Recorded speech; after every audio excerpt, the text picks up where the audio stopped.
So for the Vivo fans in India, the brand has seized the Vivo T5 Lite 44 watts. The device is set to drop in India on the 16th of July, and it's going to be very affordable according to the brand. Anyway, according to the details, the Vivo T5 Lite would pack a 6.74-inch IPS LCD display with a 120Hz refresh rate and up to 1200 nits peak brightness, but the resolution is just HD+, which is a huge downgrade. But this is going to be a very affordable device, so we can't really complain. The device will be powered by the Dimensity 6300 chipset, paired with up to 6GB of RAM and 256GB storage, with micro SD card expansion support. And out of the box, the device is expected to run Android 16 with Vivo's latest Phone Touch 16 OS. For photography, the T5 Lite is rumored to feature a 50MP main sensor alongside an auxiliary sensor.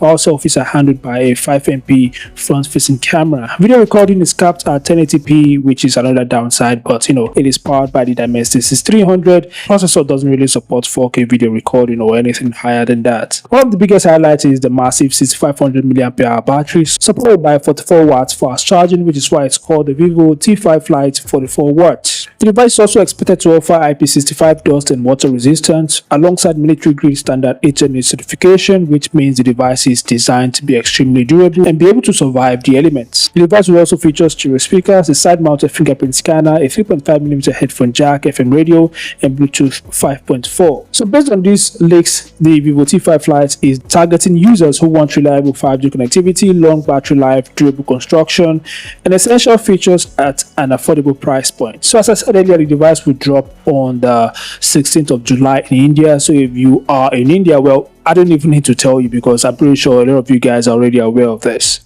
Anyway, these specs are based on leaks and rumors. The brand still hasn't revealed the full specs or official specs of the Vivo T5 Lite yet, so please take these specs with a pinch of salt. So that's it for the update. Feel free to share your thoughts, subscribe to the channel, and I'll see you guys in the next one. Peace out.